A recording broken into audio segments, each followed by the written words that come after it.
Hello, fellow seekers and self-explorers. So I am here today. I am happy, but a little nervous too, to tell you the truth. Hence the little love pillow that I brought here with me today, a little support. I felt it would be helpful to have it in my field. Yeah, because it's still a little raw. I went through we can safely call it an emotional crisis this week, and hopefully I'm at towards the end of it. But it's still there, and that's also why I wanted to share with you now while it's still raw and I'm still in it. So basically, yeah, I wanted to share with you about soul wounds. Soul wounds, what they are, and why we carry them, and how to release them, heal them, however you want to call it. I had read about those soul wounds a while back, and I found them fascinating, and this week I kind of was forced to experience them, at least one of them, very profoundly. So understanding is the first step, and now going through the experience of it's like, whoa, okay, so that brought it to a whole other level. That's why I'm here. That's why I'm here. So before we get any further, let's talk a little bit about those 5 soul wounds, what they are. There is the wound of rejection, the wound of abandonment, the wound of humiliation, the wound of betrayal, and the wound of injustice. And I have prepared, because it's a dense subject, so I've prepared little slides, a little picture of each of them with the description, so you get an understanding. But before we get there, why do we have them really? We all carry those wounds in ourselves from our ancestors, from our past lives, from all this that we've been through, even things we don't remember. So why is that? So my understanding of it, I'm gonna try to keep it simple. I'm all about trying to keep things simple. Everything is about balance, so we can call it a karmic balance on a spiritual level. Whatever we did to others, in a way, we come back to experience it. We basically incarnate and come to experience all of it, right? So let's leave it at that for now. We're not going to go deeper into that subject, but that's the important ground rule to really understand. So that's why we carry them. So then now, all those soul wounds, well, to be able to experience them, because that's why we come here, one of the things we come here to experience, we're going to choose our mother and we're going to choose our father best suited for us to be able to have that beautiful experience of those beautiful souls. Okay, so they can hopefully be released by being integrated, by being fully embraced and fully felt. All right, so that's really the ground rule. So now let's go one by one to those wounds, and you'll see basically each wound starts in early childhood. All right, that's how the awakening of the wound happened, from one of the parents usually. All right. And as we experience that as a child, because it's painful, what the ego does, it finds defense mechanism that we can also call mask to basically survive, to basically find the best possible way to survive those wounds, to go through them. Okay, so we'll be talking about that. Let me show you now. Let's go to the first wound. The first wound is the wound of rejection. So this wound usually happens with the same-sex parent. And the awakening of the wound happens anywhere between the conception time to 1 year old. And the child feels non-acceptance. This is where this wound is born, non-acceptance. So that means severity of the parent, obligation of excellence, some emotional repression.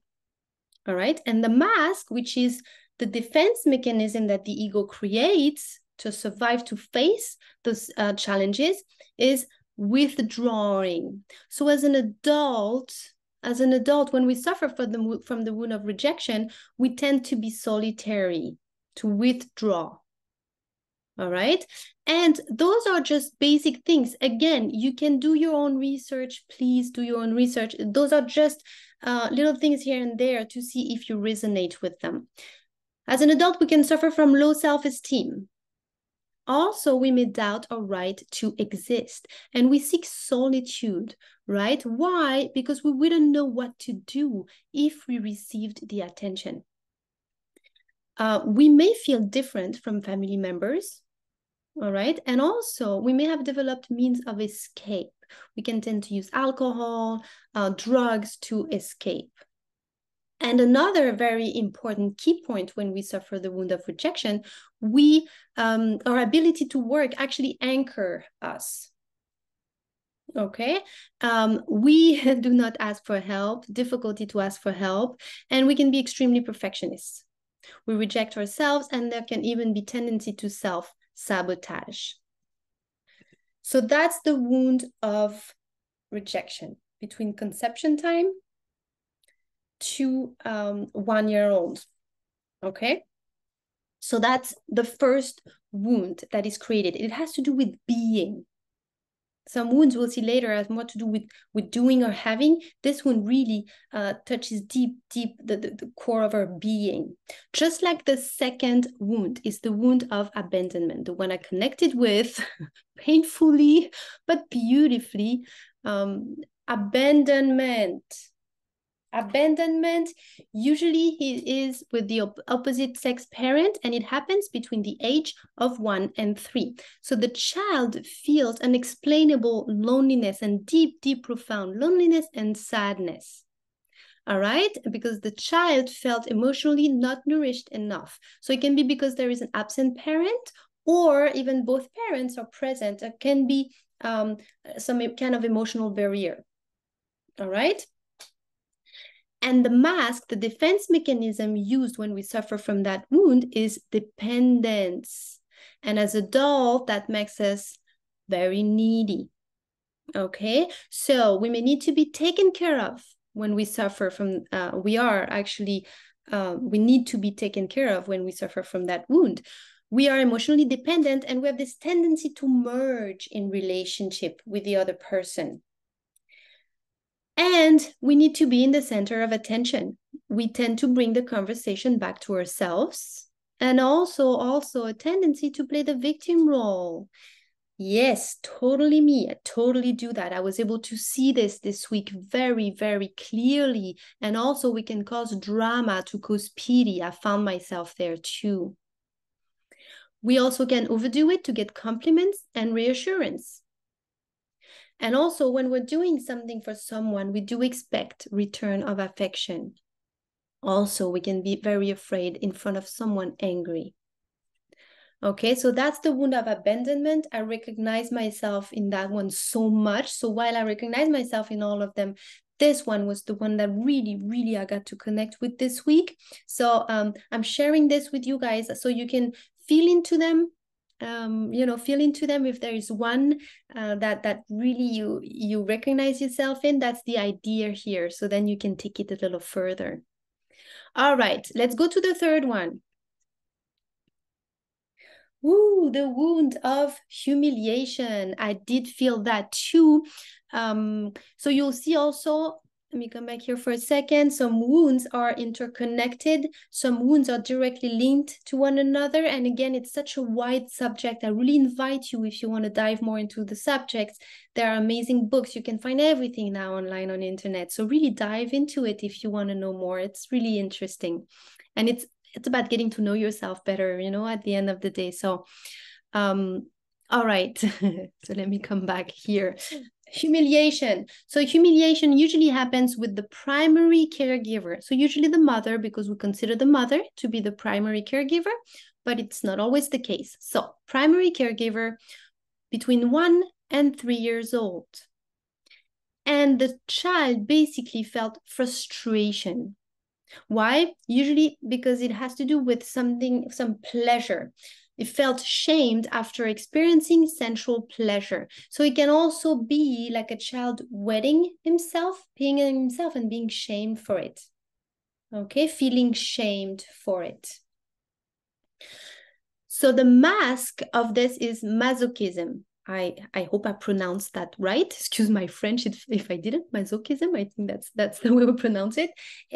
Yes, that's the defense mechanism that we use. So what does that mean? Well, as an adult, it means that we tend to be self-sacrificing. We have a difficulty expressing our needs. Why? Because we're afraid of being shamed for them. And we do make it our duty to serve others. We usually are very good at helping. We can also find ourselves lowering and humiliating others. And suffering from that wound, having the awareness of that, I can do that easily. I've observed that in myself.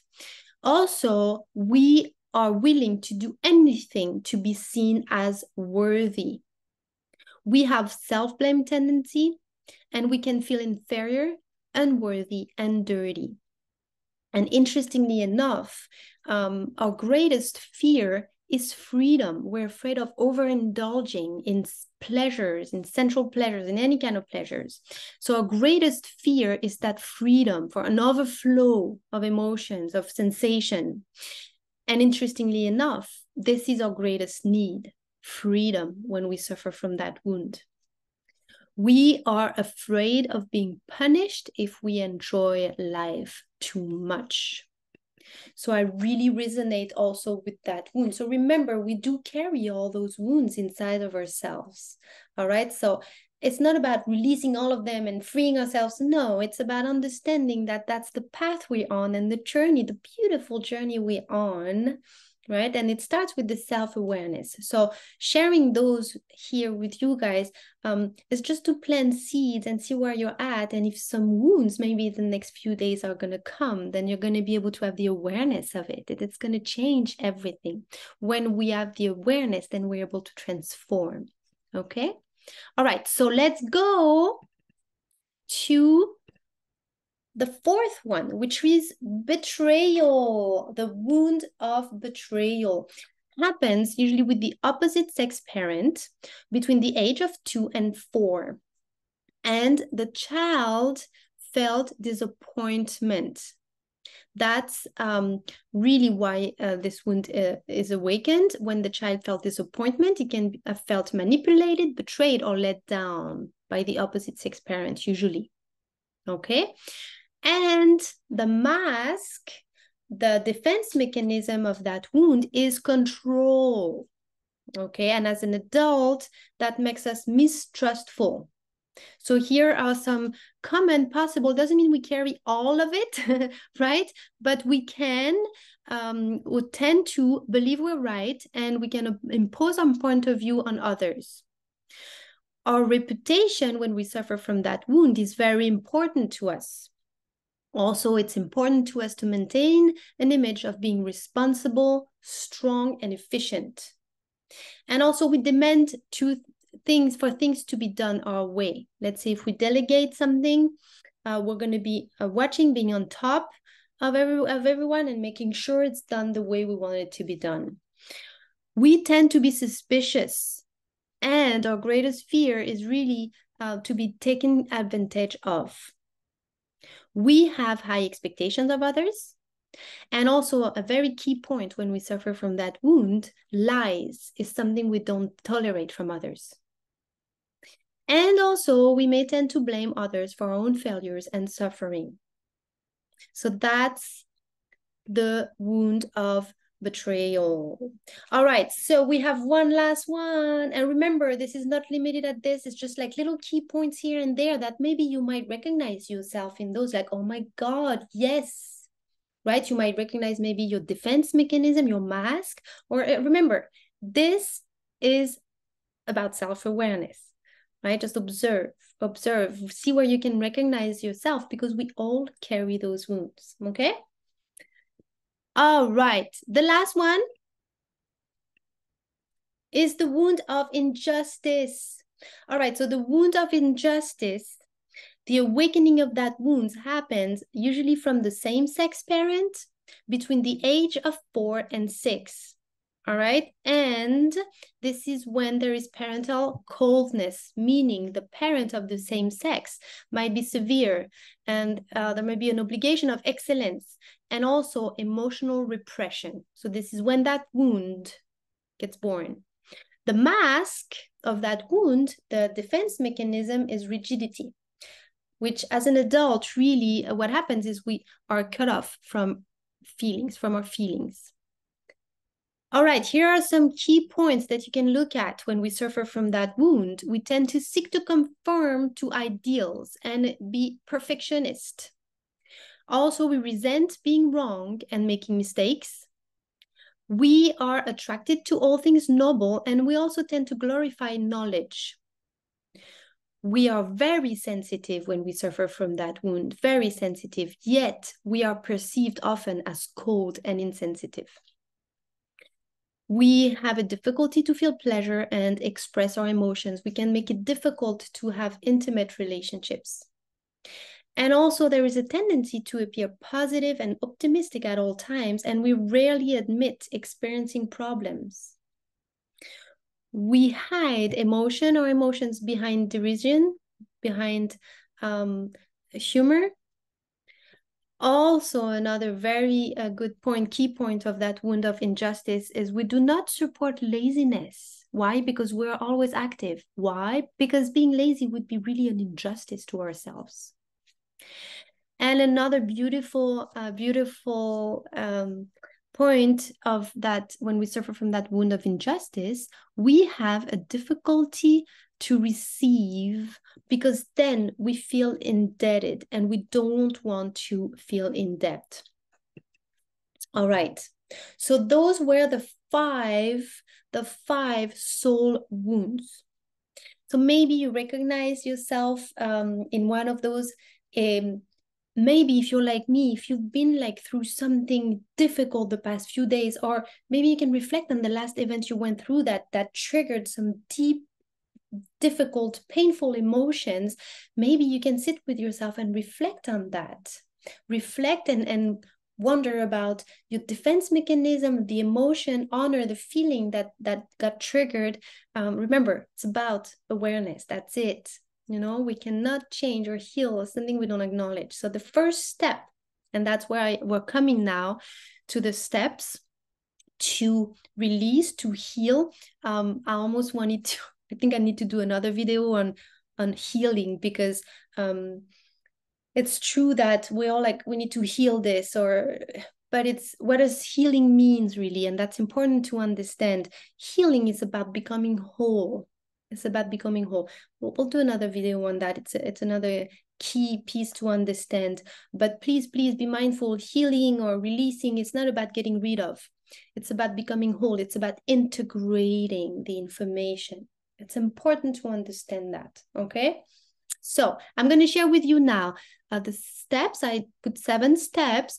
And again, those are based on my personal experience with what has helped me this week to get through my deep emotional crisis.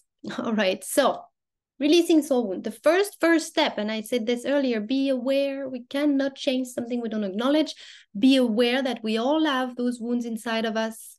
What we experience as children continues to affect us today. As children, past lives, if you believe in past lives, we carry in ourselves things that we've done, things that have been done to us, our pains, our suffering, we do carry in our soul.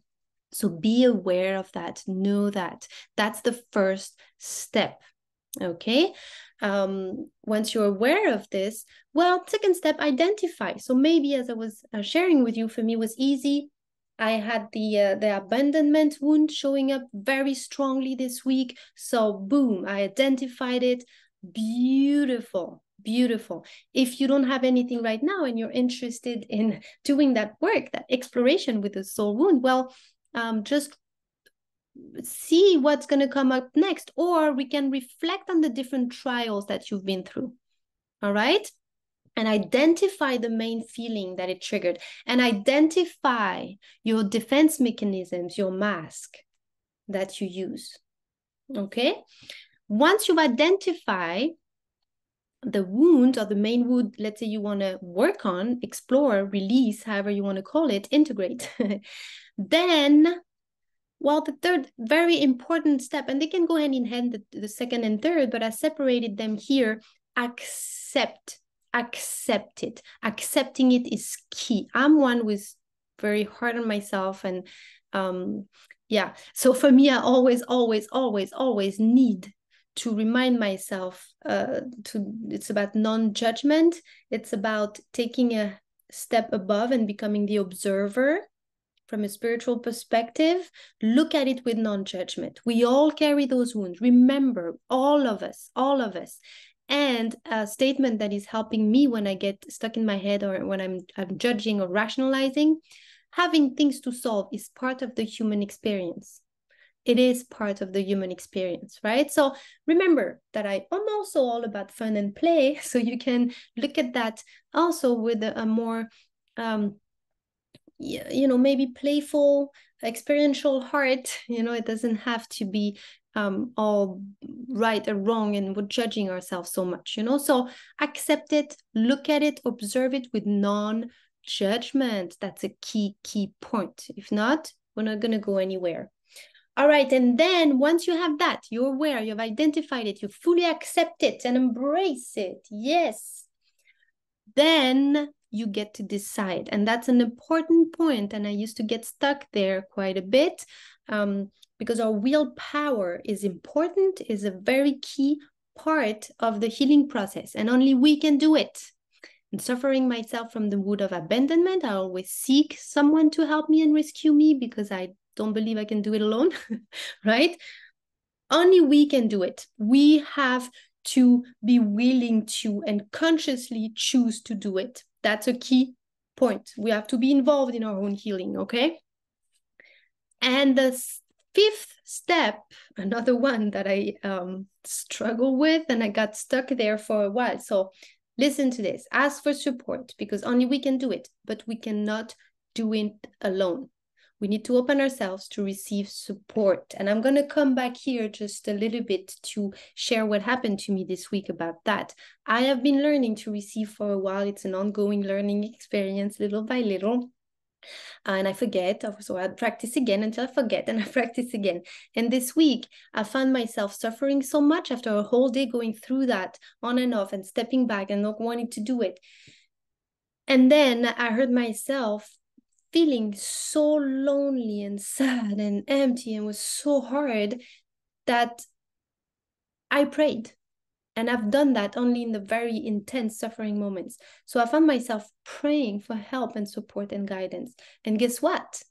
A few hours later, I felt better after that. A few hours later, another wave came. I basically asked for help to go through it. And what it did, it brought me exactly what I needed, another trigger point to help me go deeper into that wound. You see? So that's why it's important to be ready to receive, to ask first. Let me share again here, to ask for the support. We're not alone in this, and we actually can't do it alone. So ask for guidance. It can be a prayer. It can be your guides. It can be your, if you have angels, archangels helping you, ask them, ask your spirit team, however help and guidance, however you want to do it. Remember to ask for support. This is key, because also it's preparing us and it's opening us to receive, because then the gift will come. But if we're not open to receive it, well, guess what? Nothing will come, okay? So then when all those steps have been put into place, then the receiving will come and show up. Then you're able to receive it with gratitude. All right? Now that you're open to receive, the universe will bring us what we ask for. So when you've decided, you ask for your support, you patiently wait for it and you welcome it when it shows up, because the opportunity will show up. You wait for it and welcome it with gratitude. And now you're ready. when it shows like that wave came for me after a few hours, it came again, another trigger point came, then let the emotion, remember, emotion is simply energy in motion. Let it be fully felt. Okay? The information needs to be integrated in order to then be released. That's all it is. It wants to be felt and then integrated. And if you follow those steps, and those steps are the steps that have worked for me, tweak them around, change them, add some, whatever works for you. This is a guideline that has been so key for me to follow, to actually be able to feel, to welcome the wound again when it showed up again, feel it fully, let it move through my cells, through my body. And then the information came, the information got integrated and then released. Is that fully released? I don't know. I believe it comes sometimes in layers. I had done some work on abandonment. I've been through this a few times before. Night seemed to have been deeper. I guess it gets deeper every time. So just remember patience, self-love always, always. And yeah, do your best with that. You know, this video is an invitation to, if that speaks to you, if that's something that resonates with you, if you've been through this before, maybe it can give you a little extra tool here and there to explore it differently, or to not be that afraid or like I was this week, completely devastated by it, you know. And I think it takes practice, and the more we do it, the more we gain confidence with ourselves that we're able to. And then I'm almost waiting for the next wound to show up, you know, like, yeah, bring it on, you know, bring it on, I'm ready. Because then after going through that intense process, so many beautiful gifts show up, so much information. It almost feels like an expansion in consciousness. So yeah, just play with it, experience it, you know, the best you can, and see what happens and what comes up for you. All right, guys, thank you so much for being here with me today. I hope you enjoyed that little video, and I'm leaving for France in a couple of days. So my next video most likely will be with a different surrounding. I'm guessing in nature, I have a feeling. And yeah, I can't wait to share what's going to come up next for me.